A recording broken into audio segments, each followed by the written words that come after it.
Assalamualaikum guys, selamat datang ke SRTV.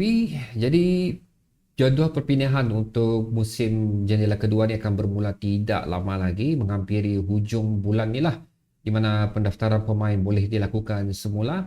Jadi di sini video ni kita akan bincang mengenai depth squad Sabah FC buat ketika ni, siapa yang kita miliki buat ketika ni dan apa improvement yang boleh kita lakukan lah. So aku akan share dengan kamu secara tactical di atas padang nama-nama player yang ada sekarang ni. So just a disclaimer, apa pemain yang aku share dengan kamu untuk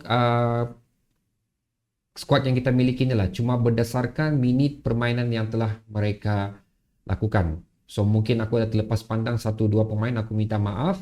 Tapi again, apapun ini adalah berdasarkan apa yang telah aku ikutilah daripada beberapa perlawanan yang telah dilalui oleh Sabah FC, pemain-pemain yang pernah turun dan di mana posisi mereka telah beraksi. So lebih kurang macam tu. So sekali lagi ini adalah berkongsi dengan kamu pendapat aku saja mengenai apa di mana side yang perlu kita improve, pemain yang patut kita bawa masuk. So aku pemain di posisi mana lah, bukan nama pemain bagi perpindahan jendela kedua ni. Jadi jom kita mulakan. Okay guys, jadi ini adalah tactical board yang aku maksudkan tu. Kalau kamu follow SRTV ni, memang aku pernah guna tactical board ni lah untuk membincangkan mengenai posisi pemain, formation yang digunakan oleh Sabah FC di sepanjang perlawanan. So untuk video ulasan ni, yang pendapat aku ni, aku akan menggunakan tactical yang sering kali digunakan oleh KS, iaitu 3-4-3. Dan ini adalah pemain yang biasa tu sering kali diturunkan oleh OKS lah di dalam squad Sabah FC ni, di mana pada dulunya Darren lebih dideploy di sebelah sini dan kita meletakkan Ramon Mercado di area ni. Tapi oleh kerana kita tidak mempunyai Ramon Mercado sudah sekarang, sudah pasti sekembalinya Darren Lock seperti mana perlawanan tempoh hari yang kita tewas tu, Darren Lock akan diletakkan di bahagian hadapan sudah, di mana again ini adalah provided semua pemain ni sehat apa semua, so mereka berada di padang. So ini adalah formation yang aku jangkakan akan berlaku pada tiap perlawanan yang akan muncul lah. Sekiranya semua pemain fit untuk bermain di padang lah. Jadi untuk depth squad kita guys, aku membawa kamu melihat sini. So kita ada mempunyai 3 goalkeeper. So bagi aku ini cukup bagus lah untuk musim ni. Tidak ada perlu apa-apa perubahan perlu dilakukan. Cuma yang masalahnya sekarang Damian Lim lah tidak siap. Walau macam mana pun kita masih berada dalam satu posisi yang cukup bagus. Seterusnya bagi pertahanan kita pula, semenjak ketiadaan Irfan Zakaria dan kemasukan Stambo, kita mempunyai option yang cukup balance, di mana kita mempunyai Stambo, Rawlison dan juga Hanafi. Aku letakkan Hanafi di situ walaupun beliau belum lagi diturunkan pada sebarang permainan. Kalau siap dia under 23, tapi again dia adalah merupakan satu prospek yang cukup bagus untuk kita lah. Tapi bila kita tolak Hanafi, sebenarnya ini saja option defender yang ada untuk kita sekarang ni, membuatkan apabila ketiadaan Gabriel agak bilang orang tidak berapa stable juga lah di bahagian pertahanan, di mana si Rawison sekarang sering kali digunakan di bahagian pertahanan kita dan sedikit memberi impact jugalah untuk persembahan bahagian pertahanan Sabah FC. So again, ini adalah pendapat aku saja, bukan aku mengutuk mana-mana pemain. Bagi right wing back dan juga left wing back kita, memang kita tahu Daniel Ting dan juga Minko adalah individu yang sering kali berada di position tersebut. So ini undisputable lah, memang dia orang yang selalu mengisi di bahagian ini. Walau macam mana pun individu yang menjadi pemain gantian untuk player ni adalah, untuk Daniel adalah Artinesh. Manakala Minko setakat ni belum ada proper player yang boleh mengganti beliau di posisi beliau. Okay, lebih kurang macam tu. Tapi walau macam mana pun ada satu individu lah, itu aku akan share dengan kamu sebentar lagi. Manakala seterusnya untuk bahagian midfield kita mempunyai yang sering kali digunakan Stu, Telmo, Gary dan of course Sifu. So ini adalah rotation yang paling ketara berlaku di dalam Sabah FC, di mana rotation yang paling kerap berlaku untuk Sabah FC adalah di bahagian tengah sebenarnya. Dan manakala untuk left dan right wing kita, of course Sadil selalu akan beraksi di bahagian ni, dan seterusnya Jeffrey di deploy di bahagian sebelah kiri, manakala Kumaran pun sering kali juga berada di position tersebut. Dan seterusnya, antara pemain yang mampu beraksi di bahagian Sadil adalah Farhan Roslan. Dan kita ada dua individu di sini yang itu bilang orang ubi muda kita itu Harit Naim dan juga Azad, di mana Azad lebih dideploy ke bahagian hadapan, di mana Harit Naim di sini. Tapi kita sering kali juga melihat individu seperti Harit ini beraksi di bahagian winger, dan begitu juga untuk Azad Haras. Tapi kalau ikut position asal Azad ni, dia memang center forward lah. So basically ini adalah depth squad kita buat setakat ni guys. So untuk perpindahan video yang akan datang tu, aku akan share dengan kamu di video ni. Aku ingin share dengan kamu terlebih dahulu mengenai position mana yang perlu dibaik pulih sekarang ni, yang perlu dibilang orang bukan di naik taraf, tapi perlu ada pemain yang betul-betul boleh menggantikan individu tersebut sekiranya sekali lagi Darren injured, Sadil injured,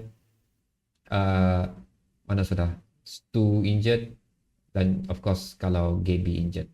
So basically ini adalah ketimpangan yang berlaku sekarang ni. Of course pengganti dia memang ada, tapi kalau kamu tengok, bolehkah pengganti ni memberikan aksi yang kita inginkan pada satu perlawanan yang cukup penting apabila bertemu dengan top 5 especially. Kalau so far hasil daripada pertemuan kita menentang tim yang berada di bottom league especially, kita tiada masalah untuk menggunakan pemain tersebut di mana kita telah mencatatkan beberapa kemenangan. Tapi yang pastinya apabila kita kembali bertemu tim yang berada di atas liga, KL City juga lah termasuk kita seringkali struggle lah untuk perlawanan tu. Jadi basically guys, again aku ingin mengatakan di sini, aku lebih menumpukan sekiranya pemain ini, pemain yang berada di padang ni berada dalam fitness yang cukup bagus. So kalau aku tengok daripada apa yang kita miliki setakat ni, bahagian defender walaupun agak kekurangan di situ, tapi so far kita berada dalam satu kedudukan yang cukup bagus.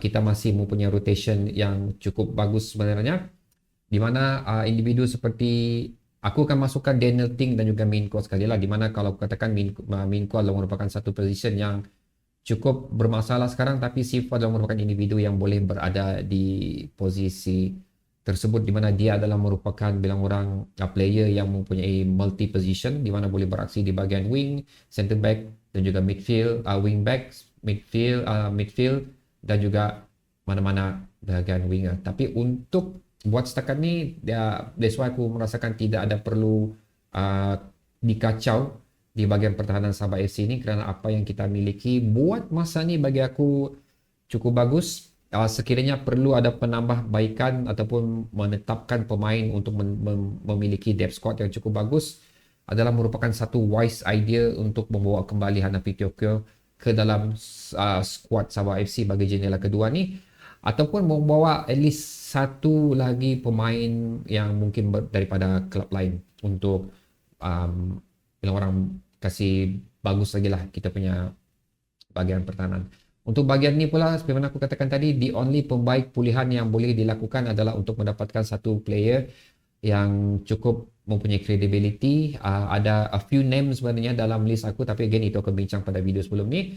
Dan ada baiknya juga untuk mula memberi minit permainan kepada Ardinesh juga. Itu bilang orang untuk mengurangkan headache OKS lah bagi pemain mana lagi yang perlu dibawa masuk ke dalam Sabah FC. Bagi midfield pula guys, macam aku katakan tadi, kita mempunyai rotation yang cukup bagus. Even Pak Tisu pun seringkali membantu di bahagian ni, tapi akibatnya adalah terlalu meninggalkan dua individu lah. Kalau dua ni aku dah risau, tapi kalau begini aku dah risau sikit. Ini adalah pendapat aku sahaja. So bahagian ini bagi aku tidak perlu dibaik pulih juga sebenarnya, kerana setakat ni gabungan Stu, Telmo dan Sifu dibantu again oleh Pak Tisu. Aku tidak mempunyai sebarang masalah untuk tu. Even kita juga mempunyai beberapa pemain lagi yang untuk beberapa perlawanan ni sering kali juga diturunkan, iaitu Irfan dan juga Daniel Hakim. Again, walaupun mereka bukanlah setanding Stu, Telmo ataupun Sifu, tapi mereka mempunyai orang potensi yang cukup bagus juga untuk menggantikan mana pemain sekiranya berlaku kecederaan ataupun perlu direhatkan pemain utama kita. So again, goalkeeper, defender, midfield bagi aku tidak ada perlu begitu besar perubahan yang dilakukan oleh Sabah FC. So ada baiknya untuk memasukkan pemain under 23 lah di bahagian ni. Ini adalah bahagian yang seterusnya yang bagi aku perlu diambil perhatian oleh OKS sendiri, iaitu winger, striker dan juga bahagian midfield. So kita bahagian winger left and right dan juga attacking. Apabila tiadanya kedua-dua individu Darren dan juga Sadil ni, memang bilang orang part ni agak sakit sikit lah. Okay, di mana ini adalah kesebelasan utama, tiga rangkaian utama yang sering kita gunakan di bahagian hadapan ni. Walaupun aku katakan beri mereka masa yang sepatutnya, tapi again kalau kita ingin mendapatkan result, immediate result, ini bukanlah tiga serangkai yang patut kita turunkan tiap kali perlawanan, especially again apabila menentang klub yang berada di top 5. So bagi aku, membawa masuk seorang pemain yang boleh beraksi di bahagian winger kiri ni adalah benda yang paling crucial sebenarnya, kerana aku agak kecewa dengan Kumaran. Beberapa perlawanan sudah beliau turun tapi belum boleh memberikan keyakinan pada aku setakat ni. So itu adalah kerisauan aku untuk Kumaran setakat ni, dan membawa masuk satu pemain yang boleh mengisi kekosongan yang sering kali aku katakan pada video sebelum ni, selepas ketiadaan Jeten Prabi adalah merupakan satu position yang memang kita perlu untuk improve lah. Walaupun waktu ada Roman Makado, Darren Lock selalu diletakkan tempat ni, tapi again ini bukanlah main position Darren Lock. Jadi left wing adalah merupakan satu position yang aku rasa perlu diberi perhatian. Manakala untuk bahagian Sadil pula, bagi aku Farhan adalah merupakan individu yang okey lah, boleh lah untuk menggantikan apabila ketiadaan Sadil, dan ini tidak perlu diperbaiki bagi aku. Dan yang of course dengan adanya Hazard dan juga Harit pun, walaupun Hazard ni adalah striker, tapi kedua-dua player ni cukup versatile juga apabila berada di padang, mampu mengisi kekosongan tersebut, di mana dua perlawanan terakhir yang mereka telah turun, aku nampaklah mereka boleh menanggung tanggungjawab tersebut sekiranya pemain utama di bahagian position tersebut tidak diturunkan. So seterusnya adalah untuk meletakkan Darren Lock selaku single striker pada perlawanan ni, kerana kita sering kali melihat Jaffrey juga di-deploy di bahagian ini. Ini pun akibat daripada ketidakadaan player yang sesuai berada di tempat tersebut. So adalah bilang orang wise decision jugalah untuk mendapatkan satu lagi pemain yang boleh menjadi pengganti Darren Lock sekiranya ingin again merehatkan Darren Lock ataupun kecederaan berlaku kepada Darren Lock. Tapi sekiranya untuk mendapatkan satu pemain import untuk berada di posisi Darren Lock ni, tapi kita sering menggunakan single striker ataupun satu striker, ia adalah merupakan satu bilang orang waste of talent for Darren Lock lah. Kerana again aku yakin sekiranya kita memiliki satu striker baru, of course Darren Lock akan dideploy di bahagian tersebut, di mana ini bukanlah satu position yang cukup menyerlah untuk Darren Lock. So bagi aku itu saja. Bahagian hadapan ni kita biarkan ianya dikemudi oleh Jaffrey, Darren Lock dan juga Hazard. The only improvement sebenarnya dalam pemerhatian aku adalah bahagian Kumaran di sini, dan of course juga untuk Minko lah. Again, walaupun aku katakan Sifu adalah versatile player, tapi again keperluan beliau untuk berada di bahagian ni, especially bertindak sebagai defensive midfield ataupun DT player lah di dalam squad Sabah FC ni, kita biarkan daripada situ. So itu adalah hasil daripada pemerhatian aku di sepanjang perlawanan yang telah dilalui oleh Sabah FC. So again, itu adalah bahagian position yang aku rasa perlu diimprove oleh Sabah FC. Dan video selepas ni aku akan start share dengan kamu siapakah pemain yang layak untuk mengisi kekosongan tersebut.